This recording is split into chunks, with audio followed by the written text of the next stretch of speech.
Huu mimi ni ndugu Humphrey Polepole na nilikuwa niwajulisha in fact nilipoyaorodhesha watu wameniambia yako mambo 17 na nataka nitumie lisali moja tu kumaliza yote. Kwa kweli Mungu akatutangulie. Cha kwanza nilipenda ifahamike, unajua mwaka 2015 ulikuwa mwaka ambao watu wema walifanikiwa kufanya mapinduzi dhidi ya watu wabaya. Na ninaposema watu wabaya namaanisha CCM mtandao.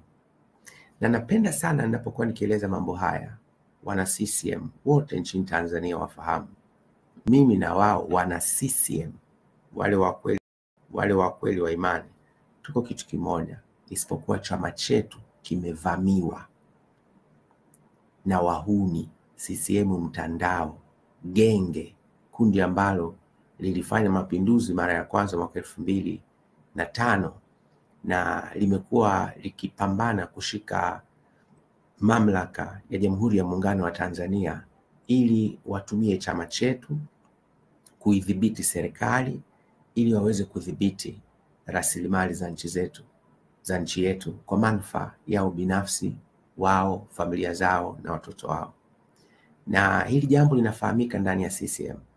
Na mimi nimejifunza sana kuhusu jambo hili kwa muda mrefu. Sikubaliani nalo.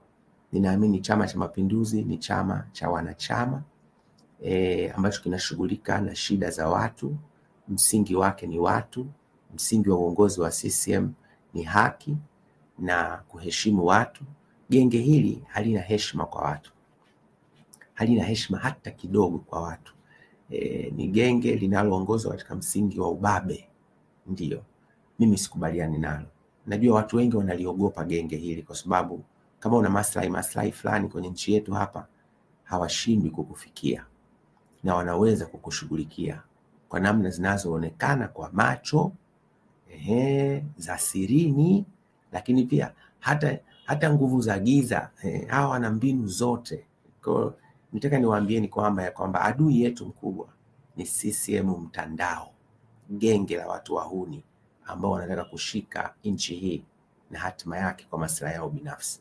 Tukatae wakati wote sisi kama taifa ambalo hatuna nchi nyingine isipokuwa Jamhuri ya Muungano wa Tanzania. Sasa la kwanza nilisema nimseme Rostam. Rostam bwana hawezi kukwepa kuondoka katika lawama kubwa katika nchi yetu ya Tanzania. Rostam huyu hata chama kilipoharibikiwa sana mwaka 2011 tathmini ilipofanyika na mzee Wilson Mkama, nitakuwa namtaja mpaka yeye atakapokuja kukana kwamba ndiye aliyekuwa katibu mkuu aliyotusanua mara ya kwanza kwamba tunaliwa na kundi hili la mtandao, akatengeneza taarifa ya kina ya kukifanyia mageuzi Chama cha Mapinduzi. Mageuzi hayo hayageuzi Chama cha Mapinduzi. Mageuzi hayo hayakuwezekana, yakawekwa kando na katibu mkuu akaondolewa, ndugu Wilson Mkama. Yeye anajua historia vizuri sana.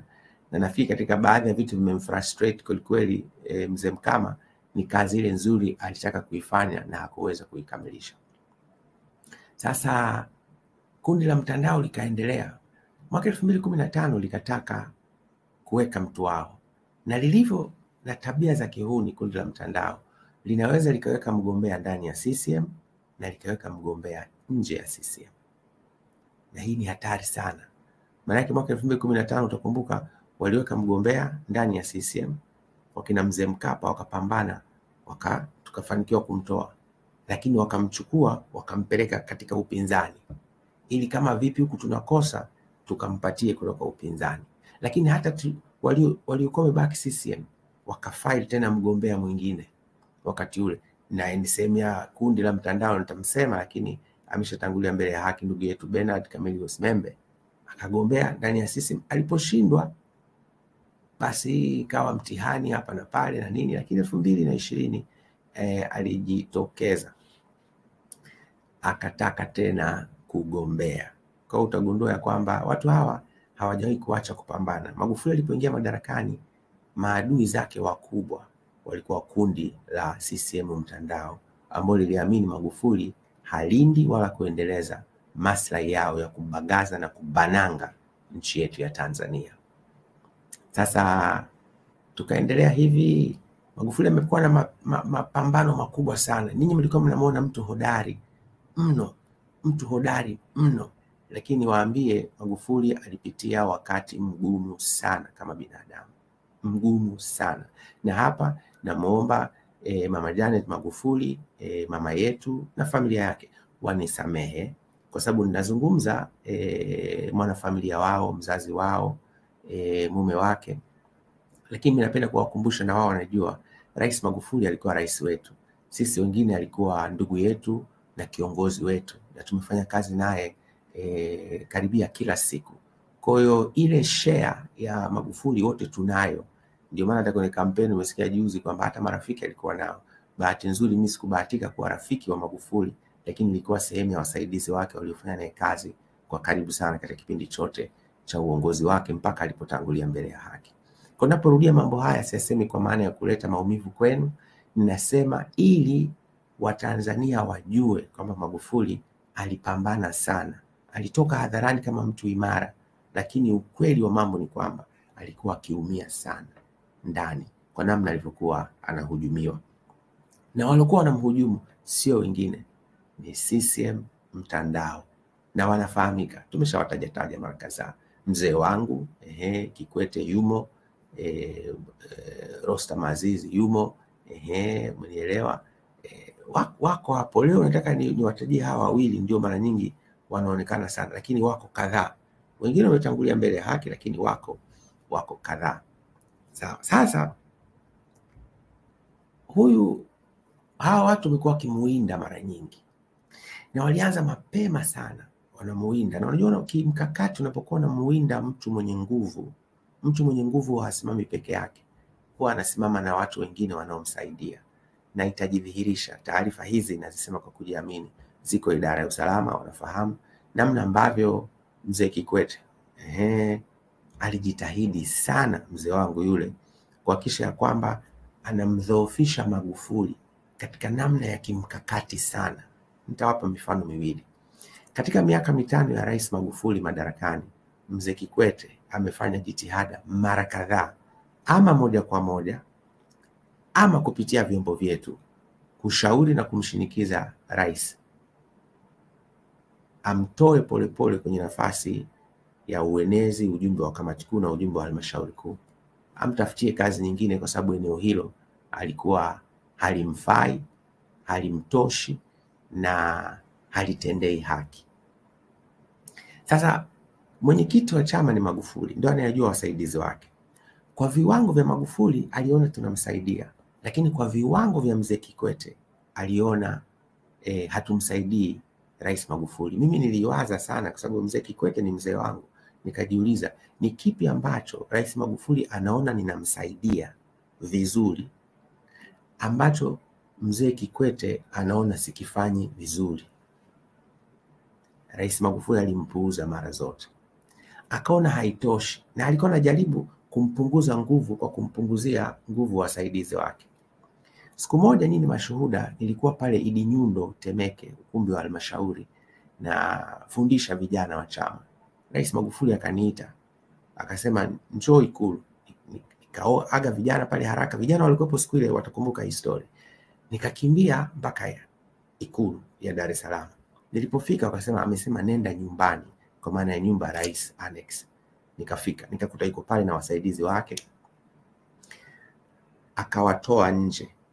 Ukiingia annex pale akawatoa nje, tukaingia kwenye chumba pale, tukazungumza mimi na ndugu Magufuli. Alizungumza kwa huzuni sana kwamba anahujumiwa. Kipindi kile ikawa imetoka ajenda ya kwamba wanataka miaka ya urais iongezeke kutoka 5 kwenda 7. Rais akasema mtangulizi ananihujumu, anavumisha haya maneno kupitia watu wake ili mimi nionekane nina uchu wa madaraka, kwamba imefika pahala nataka niongeze kutoka miaka 5 kwenda miaka 7 niendelee kubaki madarakani. Mimi sina fikra hizo. Urais ni kazi ngumu. Nitakaa kwa mujibu wa katiba na sitaongeza hata dakika 5. Nitaondoka kwenye kazi hii. Akasema na mambo mengine mengi ambavyo kiongozi huyu amekuwa akifanya na nini, lakini akasema nenda kawaambie hili wa Tanzania, kwa sababu kipindi kile Bwana Juma Mkamia ndo kakimbia nalo. Wale wote walikuwa ni wale watu ambao wanatumwa kutoka kwenye kazi ya genge CCM mtandao. Haikuishia hapo, ikaendelea mbele sana. Hata anahamisha serikali kwenda Dodoma. Sasa wale ambao wanaamini katika ulimwengu wa roho, huko nako kuna mapambano makubwa. Hii nitaiacha kwenye familia yake. Alibidi atafute sehemu ambayo angalikuwa na amani ya nafsi, ya moyo, kutoa uongozi kwa Watanzania. Alihamia Dodoma, akikaa kwenye kile kiikulu kidogo alichokiacha Mwalimu Nyerere. Mimi na viongozi wangu wa CCM tumefanya kazi pale chini ya maelekezo yake mara kadhaa, kufanyia kazi mara kadhaa. Akajenga annex hata kabla ikulu rasmi haijakamilika kujengwa. Akahamia Dodoma, na kila mtu ahamie Dodoma. Juzi nimesikitika, jana wamefanya kampeni uzinduzi Dar es Salaam, wakati tulishakubaliana kila kitu cha kwanza kinaanza makao makuu ya nchi. Muda unakwenda bwana. Hili jambo moja. Sasa hawa watu wa CCM mtandao wameendelea kumzonga sana Rais Magufuli, wakimhujumu kwa namna yote. Nimepata kuambia mimi nimetaka kutekwa kipindi cha Rais Magufuli, na huu shahidi upo na vyombo vinajua. Sasa fikiria, mimi nilikuwa ndio katibu wa itikadi na uenezi wa Chama cha Mapinduzi, kwa sababu ni mtu salama, au huenda yeye ndo anataka kuleta vurumai, lakini mimi nimekuwa kwenye hatari ya kutekwa. Na wakina nani? Wale wanataka kumpunguza spidi Rais Magufuli. Haitoshi, tukaendelea hapo. Matukio au majaribio au taarifa za kudhuru maisha ya Magufuli yamejitokeza zaidi ya mara 3-4. Niliwaambia mara ya kwanza taarifa zimeletwa kwangu nikamjulisha. Mara ya pili taarifa zimeletwa kwangu nikamjulisha. Mara ya pili wale wanapokea, yule dereva wa teksi anachukua nyaraka kutoka kwa kiongozi mmoja wa chama CCMB. Ni mtanielewa. Mmoja wapo wa viongozi walikuwa wanasambaza ile bahasha yenye makodi mle ndani. Alikuwa ni mmoja wapo ya viongozi wa staff wa CCMB mle ndani. Yule dereva wa teksi kama yupo atanisamehe nimesema mambo haya. Wameandika kodi na majina Magufuli, Mangula. Hapo katikati mnakumbuka haikuchukua round, mzee Mangula alilishwa sumu. Alikuwa ofisini. Isingekuwa kumharakisha hospitali tungezungumza mambo mengine. Lakini ukitazama vizuri, ni nani anatuwinda kipindi kile? Adui mkubwa wa Chama cha Mapinduzi na Tanzania, CCM mtandao. Sasa tunaendelea. Kosa moja Magufuli alifanya. Alitaka kufanya maridhiano na watu ambao hawapaswi kuridhiana nao. Mafisadi, wezi. Huwezi kuridhiana nao. Huwezi kumgeuza fisi akawa paka, mnyama wa kukaa naye nyumbani. Utarudi siku amekula watoto wako wote. Hili kosa kubwa alilifanya Magufuli. Akaamini anaweza akaridhiana na wale watu walikuwa wametofautiana naye, wamepingana naye sana mwaka 2020. Sasa kwa mfano mtu mmoja ameshiriki sana, ndio ikawa comeback yake. Sisi na Rostam watu kila mtu anafahamu kwenye CCM alikuwa ametudhulumu. Ilibidi tumweke sawa kuturejeshea stahili za Chama cha Mapinduzi. Hili linafahamika. Yeye ndo akafanya akabroka Magufuli anakutana na Lowassa. Mimi nilimwambia Rais Magufuli, mwenyekiti, uko msimamo wa Tanzania wanakujua. Hawa watu hawajawahi badilika. Unayebadilika saizi ni wewe unaowaamini hawa ni watu waliobadilika. Hawa watu hawabadiliki. hawatakuja kubadilika. Maslahi yao ni ya kudumu, kubananga na kubagaza nchi yetu ya Tanzania. Sasa unamshauri kiongozi mpaka hapo, kisha unaacha anafanya uamuzi wake. Siku ya siku akatuita, sisi tulikuwa Dodoma. Siku hii nilikuwepo mimi, Mzee Mangula na katibu mkuu kwa wakati huo Bashiru Ali. Tukaharakishwa kukimbia kwenda Dar es Salaam. Siku sinampokea Lowassa. Mimi kama siku moja mbili nimezungumza yale maneno na Rais Magufuli. Tumefika Lumumba pale, tumempokea. Mimi kazi yangu ilikuwa ni kuandaa mambo yote pale na nini, waandishi wa habari. Mimi nimehuzunika ndani ya moyo, nimepondeka moyo wangu kwa sababu mtu huyu tunamjua. Magufuli amemaliza pale, wale waliokuepo watashuhudia jambo hili. Tumemaliza, tumeongeongea pale, ananiuliza pole vipi? Akijua tumezungumza before, mimi siungi mkono jambo hili. Nikasema salama tu mwenyekiti. Tukaingia ndani. Bwana Rostam alikuwepo. Yuko vizuri. Hawa watu wamekuwa wanamuwinda, wampate kwenye engo, wamalizane naye. Na leo nitawaambia kitu kimoja. Ziara ya mwisho ya Rais Magufuli alitokea Morogoro. Yuko vizuri kabisa. Kaenda soko la Kingalu vizuri kabisa.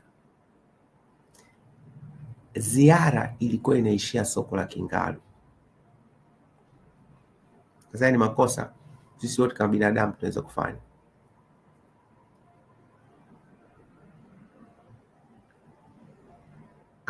Akasema hapana, tunabaki Morogoro.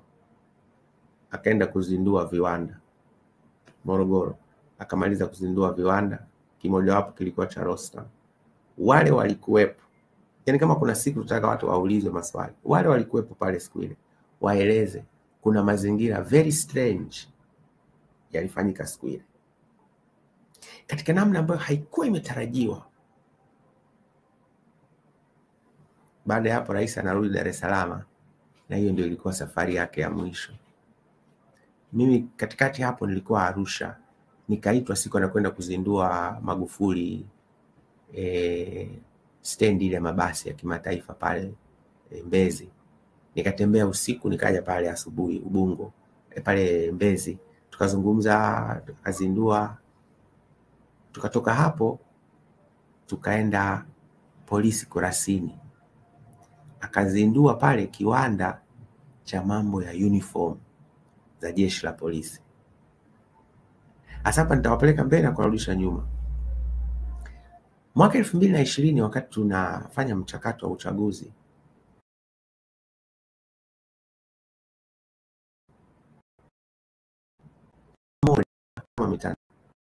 na lazimika kusema kipindi hiki, Mama Angela Kiziga ambaye sasa hivi ukitazama kokote rais anakwenda, yule mama yuko pembeni, mbunge wa Afrika Mashariki, lakini ipo kwenye ofisi binafsi ya rais.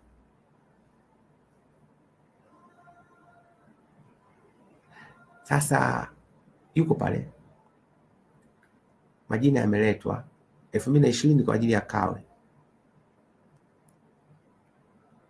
Amefanya vizuri. Aliyetoa hoja yule mama akatu alikuwa John Pombe Joseph Magufuli, na akatoa sababu mbele ya kamati kuu. Makamu wote wawili walikuwepo, Mama Samia alikuwepo, Majaliwa alikuwepo, sisi wote tulikuwepo. Akasema huyu tuna kesi naye kuhusu uniform za jeshi la polisi. Amechukua hela, uniform hamna, na tunamfunga.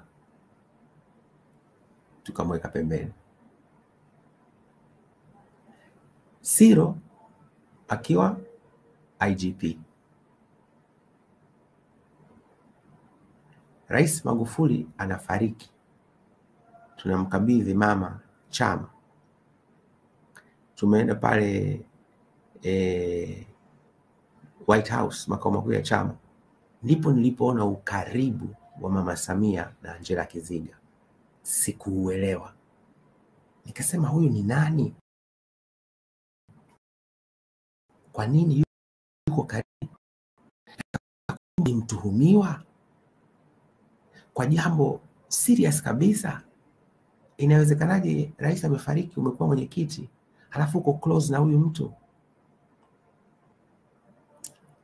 Ni mtihani. Sasa nimewapeleka habari ya uniform, lakini nataka tumalizane. Morogoro ndiko shida ilipoanza. Morogoro ndiko shida ilipoanza ya Rais Magufuli. Alipokuja Dar es Salaam, tumesema tumeenda Magufuli stand, tumekwenda polisi pale Kurasini, ninaieleza habari ya Angela Kiziga. Tunatoka polisi Kurasini, tunakuja Channel 10, tunazindua Channel 10 ofisi, anakuwa na mkutano wa hadhara Mnazi Mmoja, anafungua soko pale Kisutu. Baada ya pale sisi wasaidizi tulishatenela kama wiki moja hivi, na ndio ikawa baada ya hapo mwisho wa Rais Magufuli, wiki ya pili iliyofuata, na tukatangaziwa tarehe 17. Lakini matukio ya kusema ataondoka tumejadili mpaka kwenye kamati kuu. Kamati kuu moja imekaa Lumumba, tumejadili. Membe alihusika kusuka mipango ya rais kuuawa, na ndio ulikuwa msingi wa sisi kumchukulia hatua Membe. Sisi Chama cha Mapinduzi, na utaratibu wote umefuatwa. Membe alikuwa kundi gani? CCM mtandao. Ameshatangulia mbele ya haki, lakini mimi niwaambie ukweli, mjue mchongo mzima ulivyokuwa. Bahati mbaya sana Magufuli alifanya kosa moja la kuamini hawa watu wanaweza kuwa watu wema na kufanya maridhiano katika nchi. Nimeweza kuhusu kashfa ya uniform za jeshi la polisi. Sasa wakati mwingine unajiuliza, hivi nani ana supply vitu kule jeshi la polisi? Mama huyu ni mmoja, lakini watu wenye dhamira njema wafahamu hata leo hii supplier mkubwa wa vifaa pale si mwingine. Sasa inawezekanaje ukawa supplier wa vifaa kwenye vyombo vyetu vya ulinzi na usalama, halafu ukawa unakaa na rais kila siku mko pamoja, hata kwenye kampeni yuko pale, hata kwenda kuchukua fomu yupo? Tunatofautishaje kwamba vitu hivi havina uhusiano? Mimi nasema neno haya, historia inihukumu, lakini kwa yale nayajua ni vizuri mkajua, ndipo tulipofikishwa na CCM mtandao ambao wamemkamata na kumdhibiti Mama Samia Suluhu Hassan. Zimekwepo kauli, nimetafutwa na watu kadhaa, viongozi wakubwa wa dini, wanasema lakini wewe Polepole unasema hivi, lakini kwamba Magufuli alikuwa amshirikishi Mama Samia vitu vyote, ndio maana Mama Samia anaonekana mtu tofauti leo. Mimi nitasema uongo, ameshiriki vitu vyote. Makamu wa rais ni msaidizi wa rais kwa mambo yote, na ndio maana hata kwenye mikutano yote wanafanya yupo. Unakumbuka walipozungumza habari ya wamachinga, aliitwa makamu wa rais na mawaziri, akawatuma wamachinga wasinyanyaswe. Unakumbuka Magufuli amefariki mwaka 2021. Mwaka 2021 huo wamachinga wote waliondolewa kwenye maeneo ya mjini. Au mimi nasema uongo kuhusu story hii? Twende tukalinganishe. Magufuli anatoa maelekezo kwa Mama Samia wamachinga wasinyanyaswe mjini. Magufuli anafariki, wamachinga wanafukuzwa kote nchini Tanzania kwenye maeneo ya miji. Sasa nataka kusema si kweli. Mama Samia alipewa hadi kazi very sensitive kwenye nchi yetu. Alafu anayosema hayana kiapo, nimeyajua mimi nikiwa mwenezi wa Chama cha Mapinduzi, na kwenye Chama cha Mapinduzi hakuna kiapo, isipokuwa kiapo ambacho kipo siwezi kuambia ni kwenye kamati ya maadili, kwa sababu kule tunaapa tusizungumza ndani, tukitoa nje. Haya mengine haya kwa watu wa CCM mtandao wasiokuwa na uhalali nitawaambia tu. Kuna ndege yetu iliyowahi kukamatwa Afrika Kusini. Yuko bwana mmoja, hii ilikuwa serikali ya Kikwete ilipokuwa inampatia Dangote eneo Mtwara, walibomoa watu pale. Yuko bwana alikuwa pale ana mashamba yake, ndio yule mzungu akaenda akashika ndege yetu kule.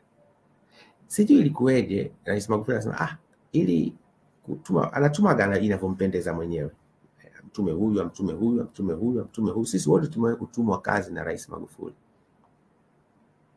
assignment ya kwenda kusimamia urejeshaji wa ndege yetu Afrika Kusini. Alipewa Mama Samia akiwa makamu wa rais. Na kipindi hicho sisi kwenye chama tunafuatilia kila kitu kwenye serikali. Kazi anapewa makamu wa rais. Baadaye katika process anaibuka Mchengerwa. Hata watu walioshiriki kwenye negotiations zile wanashangaa, inakuwaje? Sasa ingine tunasema tunaelekea huku, ndio mwelekeo wa nchi, watu wanakuja wanaturudisha tunaelekea huku. Na yasema haya maneno kwa sehemu ili wajue tunajua. Sisi tulijua mwaka huu mnamaliza uongozi, tunarejesha chama chetu kwenye mstari na kushughulika na watu hawa. Lakini nimegundua sio rahisi ni kuacha. Kwa sababu gani? Ya makando ambayo mko nayo. Makando haya ni kwa manufaa ya Watanzania? Hapana, la hasha. Ni manufaa yenu wenyewe. Haikubaliki. Sasa wezi wa siku hizi wakiiba, unajua wanachokifanya? Zamani wezi Ulaya kule wakiiba, wananunua picha, paintings za sanaa, paintings, mapicha ya zamani, Picasso, sijui nani, mapicha yale, picha ya Da Vinci, mapicha ya Mona Lisa, yote yale wananunua hayo mapicha. Sasa na saa za mkononi zile za gharama wananunua hizo, ndio wanafichamo zile pesa zao kwenye vitu vile vya thamani. Sasa huko ujinga mmoja wa wezi tangu zamani mpaka leo, wakishakuwa na pesa nyingi huna kwa kuzipeleka, kwa sababu ni nyingi, umeiba, ni nyingi mno. Ulimbukeni ni kununua magari ya fedha nyingi ya kifahari. Kunaweza kwa mtu kwenye yadi yake amejaza magari. Ogopa sana mtu ambaye anapanda gari moja kwa wakati mmoja, lakini ana magari 50 kwenye yadi. Sio biashara, ni ya kwake mwenyewe. Anatakatisha fedha. Anatakatisha fedha. Narudia tena, ogopa sana mtu wa namna hiyo. Ogopa sana. Na hapa ndipo TRA inatakiwa ingie na kuuliza, wewe unanunua gari ya bilioni 2. Okay. Tunakushukuru kupata kodi hapa. Kile unajishughulisha na nini? Nini kazi yako? Kwa sababu lazima tuulizane kama taifa. Hatuwezi kuwa tunakuja hapo wana hela isiyojulikana alafu hakuna mtu wa kuuliza. Haiwezekani. Wanajenga majumba ya kifahari, penthouse. Penthouse ni majumba ambayo ni ya kifahari, makasri. Ndio Masaki inavamiwa sasa hivi. Kulia, kushoto, kati, kote. Ni vizuri tukafanya tathmini. Hii mashirumu ya magorofa, hata Kariakoo. Ndio na mashirumu yanaanguka mengine. Ni wakina nani? Fedha hii wanapata wapi? Hamwezi kuwa taifa la watu ambalo pesa watu wanazo tukiholela na hawaulizi maswali. Hata Marekani huwezi kuondoka na dola zaidi ya 20,000. Watakuuliza unapeleka wapi na unatakiwa udeclare. Hapa kwetu hizi dola zimezagaa kwa kiasi kikubwa, zinatoka wapi? Pesa zimezagaa, zinatoka wapi? Magorofa yanajengwa, magari ya kifahari yanatoka wapi? Tumekuwa taifa holela kwamba ni neema zimeshuka. Hapana. Sasa tumesema miradi imekwenda kipindi cha Magufuli. Mimi nitawaambia sio kweli. Miradi mingi haijaenda. Nitawatajia vitu vichache afu nitaweka video yangu ya mwaka 2021 niko bungeni. nawaeleza mambo ambayo mpaka leo wameenda kwenye kampeni jana hawajatekeleza. Sasa nauliza, kama hawakutekeleza kwenye miaka hii mitano, kipi sababu ya kutekeleza kwenye miaka mitano inayokuja? Gridi ya taifa ya maji tumezungumza kipindi hicho, niko kwenye chama, tumeshaipanga iwepo, na mimi nikaingia bungeni nikatoa mchango wangu kuhusu gridi ya maji ya taifa.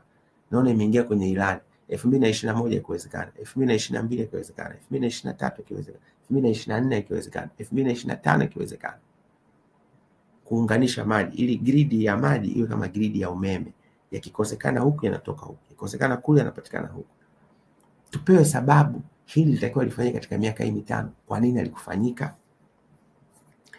Unajua story ya bwana Mwalimu Nyerere itakuwa likamilike 2021.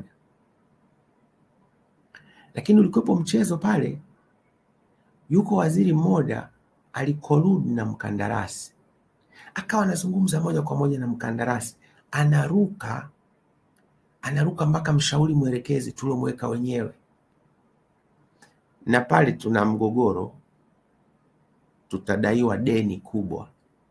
Siku moja nchi hii wenye haki watakapokuwa wameshika mamlaka, zile pesa zote zirudishwe. Sio madai halali, ni deni la kutengenezwa. Hata kuchelewesha ule mradi haikuwa kwamba kuna matatizo, sijui winchi ya tani 27 pale, kuna winchi zinabeba tani 100. Tunadanganywa hivi. Mimi kuna kipindi mwaka 2021 nikamfuata mkurugenzi wa usalama, nikamwambia nimetafuta mtu wa kumwambia kuhusu jambo hili, tunahujumiwa bwawani, tafadhali tazama jambo hili.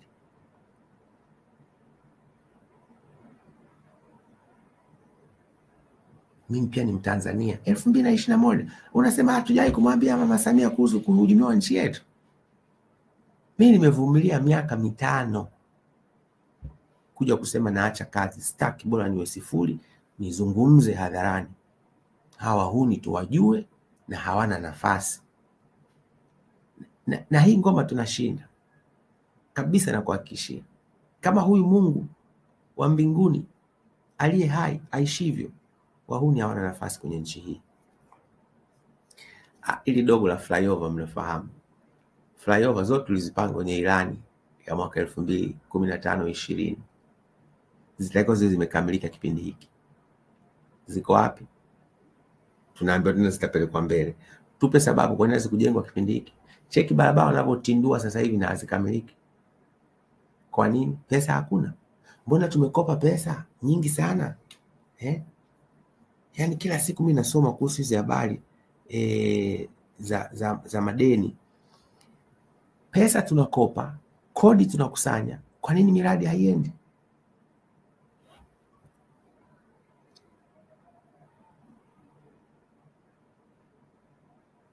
Hii habari ya wakulima tumeongeza bilioni 200 mpaka bilioni 900. Waulizeni wakulima, sisi mnazunguka huko. Mimi nitawaambia mambo mawili tu machache. Hapa nchini kuna viwanda vya kuzalisha mbolea. Sasa hivi vile vya uhakika tuna Minjingu Mines and Fertilizer Company na tuna ile ya pale Dodoma. Ujazi wao wakizalisha mbolea za aina zote ni 1,000,000 metric ton. Mahitaji yetu ni kama 800,000 metric ton. Najiuliza swali, kwa nini tunaagiza mbolea kutoka nje? Kwa nini tunaagiza mbolea kutoka nje? Na kama tulikuwa hatuna ujazi huo mwanzoni kutoka ndani, kwa nini bei ya mbolea haishuki? Maki bei ya mbolea kama inazalishwa ndani lazima iporomoke. Kama ilikuwa 68,000 tufike 38,000. Kwa nini haishuki? Kwa nini hatutoi hayo majibu? Kwa hii mbolea inazalishwa ndani, kwa nini inabaki kwa bei juu? Sasa twende kwenye kile kipengele nilitaka nitawasikilizisha hapa. Hebu twende bwana wewe. Hii teknolojia bwana. Pop.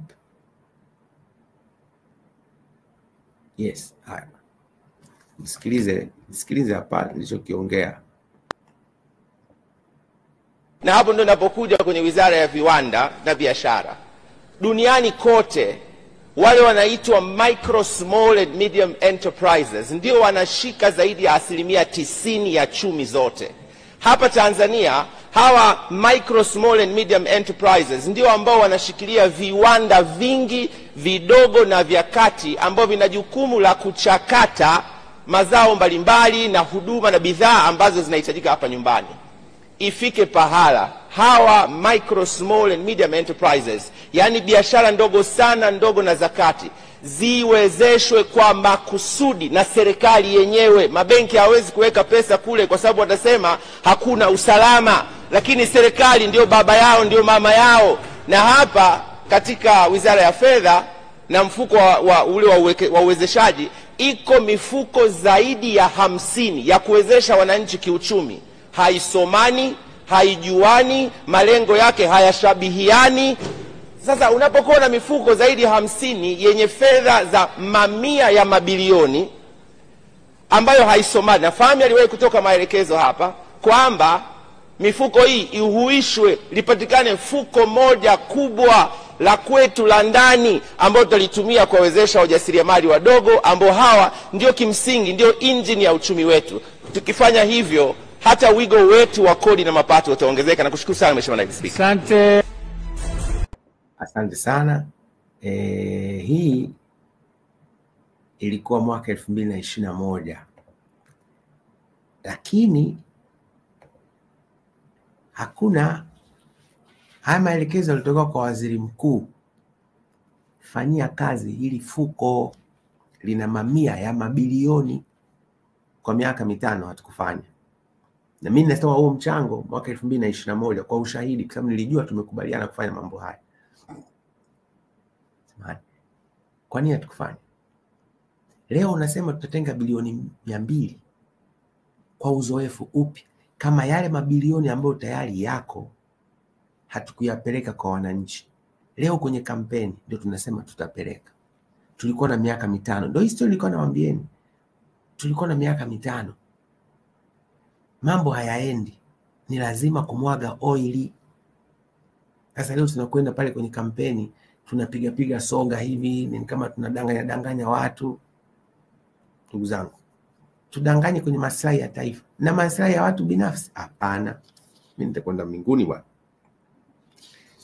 Sasa unajua watu wako wanamdanganya rais wetu kwamba anasifiwa nje ya Tanzania. Ukiona gazeti lile la wafanyabiashara wakubwa duniani kama Forbes linakusifia, jitafakari sana. Ni ama unauza nchi yako au ameshakukamata. Nitakupa mfano mdogo. Maki tusiseme hapa, nisije nikatoa mfano wa Magufuli unasema huyu alikuwa jamaa yake, wala hakuwa jamaa yangu, alikuwa kiongozi wetu wote wa Tanzania. Nitakupa mfano wa nchi kama Cuba, na hii sizungumzi kama niliwahi kuwa balozi wa Cuba, hapana.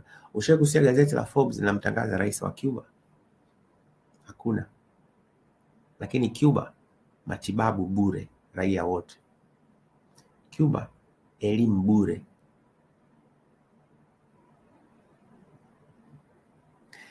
Na hapa narudi tena kwa Rostam.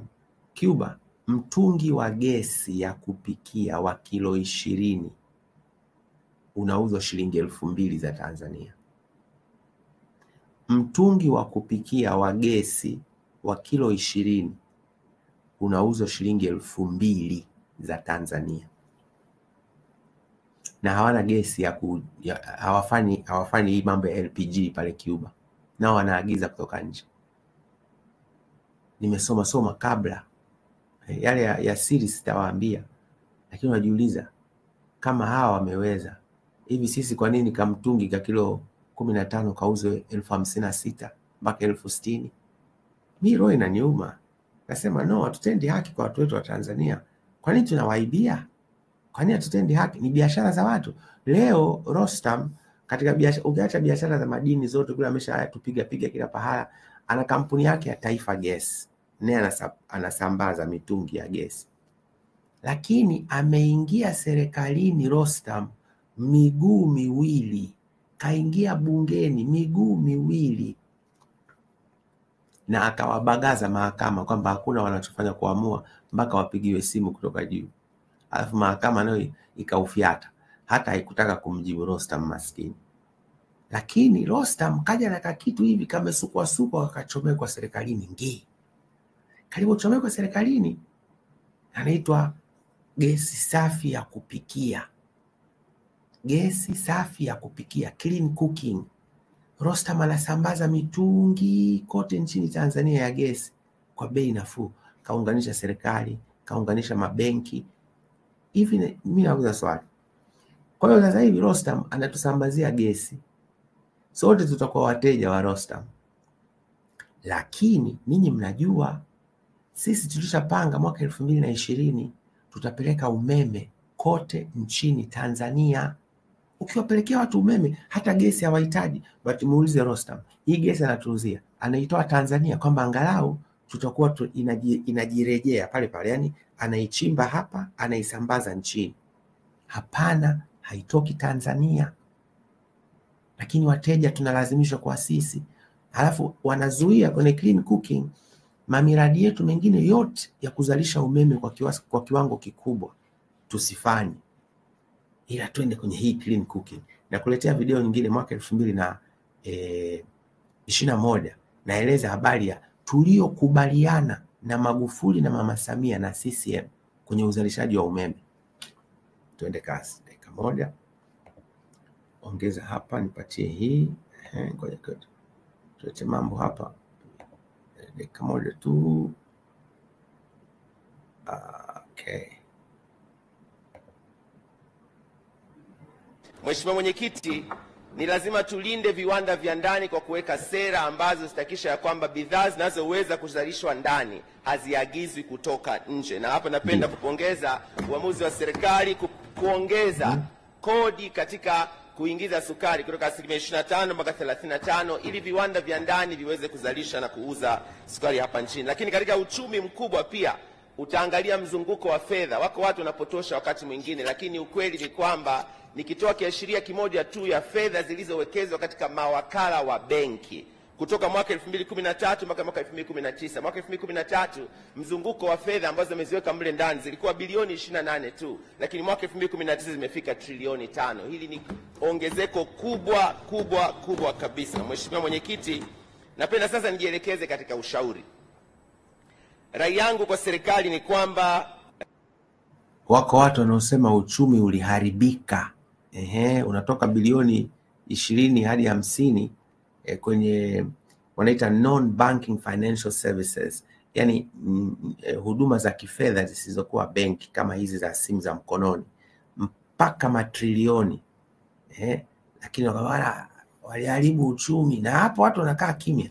Sasa sikiliza hicho kinachofuata kuhusu nishati. Kwa serikali ni kwamba tufanye itakavyowezekana miradi ya uzalishaji wa nishati tuikamilishe kabla Magufuli hajaenda. Mheshimiwa Rais, sasa hivi tunatengeneza Stiglas pale bwawa la Mwalimu Nyerere megawati 2115. Hiyo inakwenda tayari, lakini kwenye hotuba ya Mheshimiwa Rais ameeleza miradi mingine karibia 10 ambayo itazalisha umeme na kuongeza uzalishaji wa umeme nchini kifani. Na kwa sababu tunazungumzia a competitive industrial economy, yani uchumi shindani wa viwanda, umeme ni kigezo muhimu sana cha kufanikiwa kwa viwanda nchini. Sasa nilipokuwa nikisoma mpango, nimeangalia katika ukurasa wa 129 kiashiria cha serikali hapa kinasema tunataka tuongeze umeme kutoka 1600 ya sasa mpaka 4900. Nikizitoa hapa tutabaki na 3000. Nikitoa 2100 za Stiglas tutabaki na 1000. Jamani, Mheshimiwa Rais ameeleza hapa Ruhuji megawati 358, Rumakali megawati 222, Kikonge megawati 300, Mtwara gesi megawati 300, Kinyerezi 3 na 4 megawati 600 na 300 mtawalia, Somanga fungu kwa gesi megawati 330. Nilikuwa na shauri serikali itazame ile miradi strategic ya kuzalisha umeme katika hii ambayo Rais ameelekeza, ili tusije tukaja tukafika 2025 tumechukua ile ambayo kwa hakika haitaweza kutuvusha kwa maana hiyo. Mwisho, Mheshimiwa Mwenyekiti, nieleze tu katika viwanda na kilimo tujikite kwenye eneo moja kubwa, kutehamisha uunganishaji wa wakulima na masoko. Siku hizi Alibaba ni tajiri sana kwa sababu mtandaoni mtu anaweza kuuza korosho, mahindi na vitu. Hilo nitalieleza wakati mwingine, lakini nitakwambia miradi ya kuzalisha umeme ilitakiwa ifike 7 mwaka 2025. Iko mingapi? Ndio tunamaliza Stiglas. Na hii miradi hawajafanya katika miaka mitano. Kwa nini hawajafanya? Sababu ni moja, clean cooking. Tupelekee watu gesi. Gesi ya nani? Gesi inatoka nje, wala gesi haitoki Tanzania. Mnufaika nani?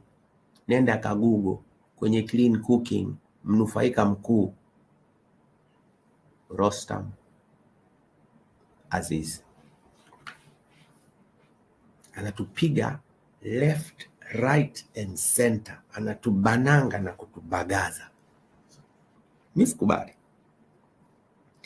Sasa mama, wakati tunakuja kipindi hiki wanasema rais alitindinganya Magufuli diplomasia na uhusiano wa kimataifa. Kweli?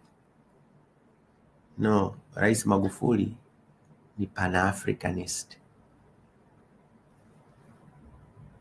Alikataa kushikwa masikio na mabeberu. Na kwenye diplomasia alikuwa mwana diplomasia namba 1 aliyefungua balozi nyingi kwenye kipindi chake. Mama nilipeleka Cuba, ile balozi aliifungua Magufuli. Na nyinginezo nyingi Afrika, Ulaya na mpaka huko kwenye Western Hemisphere, Karibe ambako nilikuwepo. Lakini alikuwa mstari wa mbele hata kwenye kupromote matumizi ya Kiswahili. Akaenda kuzungumza kwa Kiswahili African Union, watu wakambeza hajui Kiingereza. Alituheshimisha Tanzania. Kwa mara moja watu wanakuja hapa wanaambia wewe ulikuwa unaiba madini yetu, kaa chini. Weka sawa sawa. Na wanaweka sawa sawa. Petra alikamatwa na kifurushi kimoja pale airport, bilioni 66. Kifurushi, Google tu, Petra Diamonds Air, Julius Nyerere Airport, kifurushi bilioni 66. Limgodi liko pale Mwadui linatoa vifurushi mamia kwa mamia. Kifurushi kimoja bilioni 66. Alafu Rostam anachukua 30% ya mgodi. Na sasa hivi wale Petra wote wameondoka.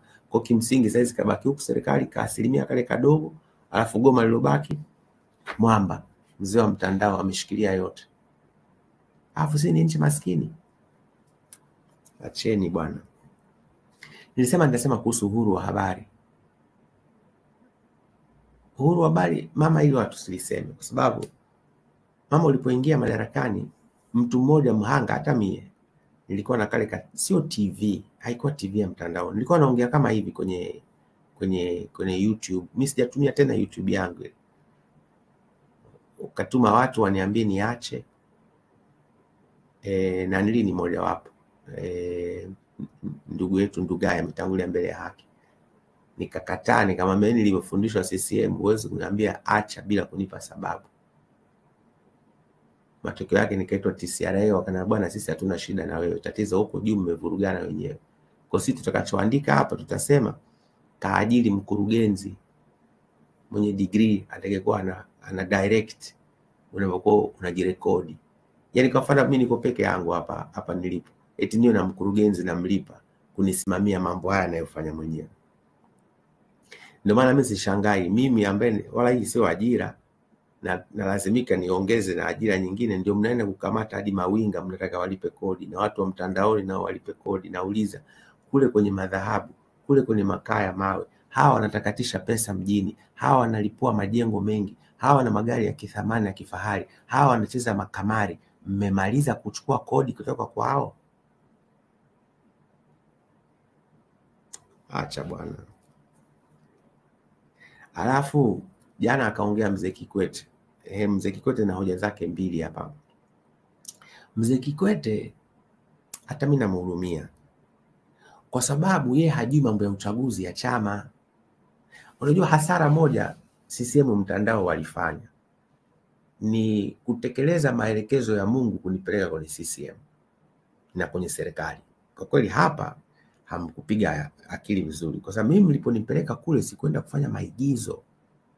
Nakumbuka siku ile umeniteua Mzee Kikwete tarehe 16 ya mwezi wa 4 mwaka 2012. Ukampigia simu, nilikuwa Segerea nyumbani kwetu, baba alikuwepo na mama alikuwepo. Ukaniambia nimekupa hiyo nafasi ili uende ukajifunze kuhusu nchi yako. Sio nikapate posho, sio nikafanye uchawa, nilijifunza. Ndio maana hata mlipoanza kutindinganya katiba sikukaa upande wako, kwa sababu lile funzo lilikuwa limeshanijaa, yani balaa. Unielewa mpaka pale?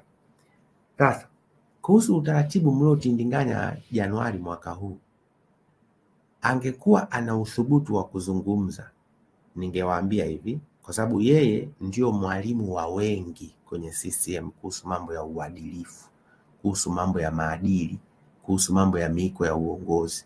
Hata wewe walikudhibiti baadaye, kwa sababu mkawapindua, walijisahau. Tatizo la wazee wa CCM pia ni kujisahau. Wakajisahau, mzee ukaweka timu zako vizuri, mkawapindua. Lakini anejua utaratibu yeye, mzee Japhet Philip Mangula. Mimi sitaki kusema aje kufafanua au vipi, lakini nasema anejua utaratibu. Katibu mkuu aliyeserve kwa muda mrefu kwa uadilifu mkubwa, si mwizi, ni mzee Mangula. Anisamee na mtaja, but sasa na yeye hata kama hapendi nimtaje atanisamee, kwa sababu historia haibadiliki. Mimi hapa nazungumza kuhusu historia. Akienda kubadilisha maneno haya nayasema, mimi sitamshangaa, ila nitakachosema ile mbegu walishapanda ndani yangu ndio kosa walilofanya. Hairudi nyuma hii. Ni hasta la victoria siempre. Ni moja kwa moja mpaka ushindi wa kukomboa hatima ya nchi yetu ambayo inabanangwa na kubagazwa na kundi la mtandao na walioshika hawa viongozi wetu wa Chama cha Mapinduzi. Haya. Kujibu hoja kidijitali, kwamba wataanza kujibu wananchi hoja kidijitali, uongo, hawamaanishi. Nitakupa mifano miwili. Baada ya kushinda uchaguzi mwaka 2020, umeelewa? Alafu watu wengi wamekuwa wanauliza, ule uchaguzi, ule mfumo niliowaambia wa CCM haukuwa umeanza kutumika, kwa sababu ulitakiwa kwanza ujazwe data, na zoezi la kujaza data limefanyika mwaka 2021 mpaka mwaka 2024.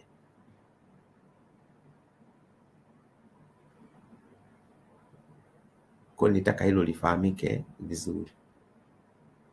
Sasa tumeshinda uchaguzi, tukasema tutatue kero za wananchi kupitiliza. Kwa mimi nilipewa kazi pale kwenye chama ya kusikiliza kero siku ya Alhamisi Lumumba, ofisi za chama, ofisi ndogo ya chama Lumumba. Jumapili Dodoma.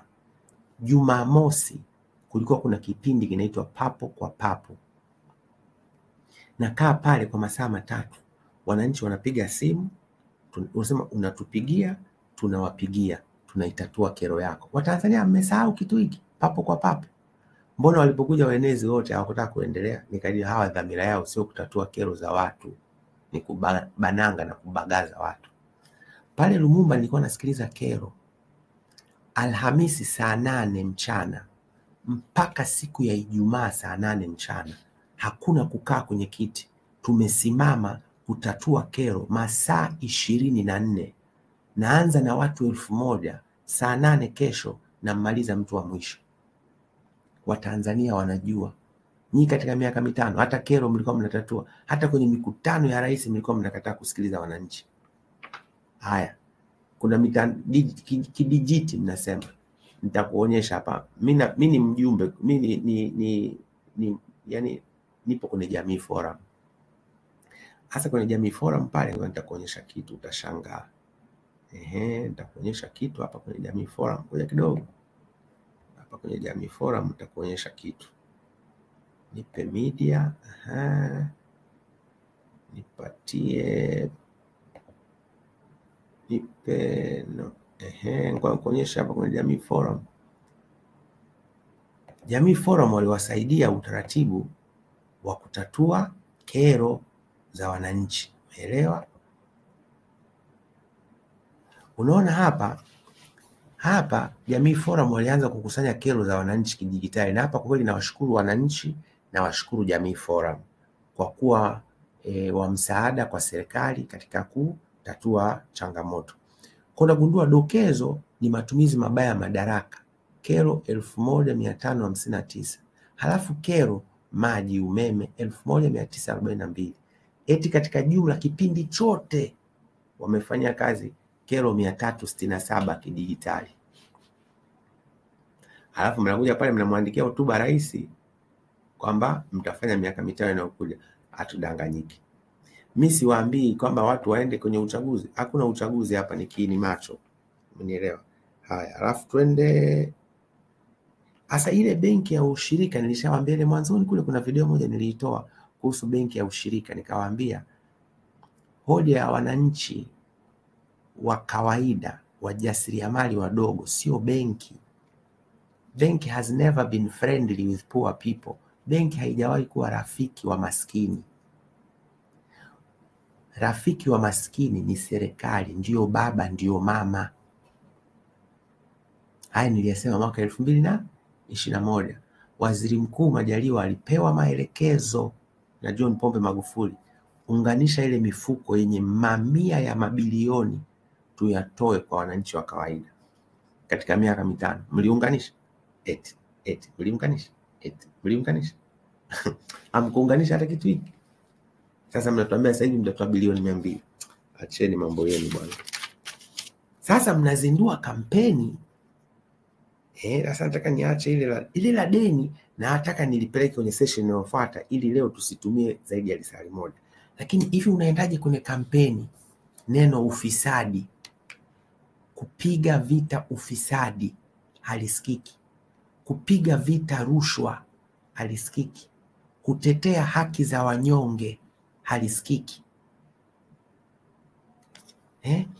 Kuboresha ufanisi wa serikali ili utoe huduma bora kwa wananchi halisikiki. Uwajibikaji wa serikali. Nimalizie na mfano mdogo. Mkuu wa mkoa wa Kilimanjaro, ndugu yetu Babu, mtoto wake ameumwa dharura, kavaa zake sijui kanzu na kofia, kaenda hospitali ile sijui ni Mawenzi. Kafika pale wamemweka benchi. Sasa hawajajua mkuu wa mkoa, wamemweka benchi masaa kadhaa, imemuuma vibaya mno. Baadaye wanapiga simu kwa katibu tawala wa mkoa, oya, hao wameniweka benchi vipi bwana, chukua hatua. Alikipata cha moto. Ilikuwa ni uthibitisho kwamba ufanisi wa serikali sasa hivi ni almost sifuri. Huu uchaguzi hamna, ni kiini macho.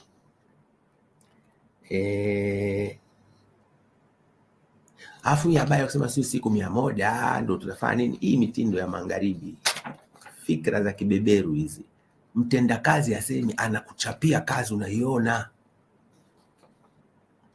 Natupatia afu ACT bwana, wale waacheni. Wamesema jibu nikaona na Chauma wamejibu wale wote mipango ya kando ya CCM.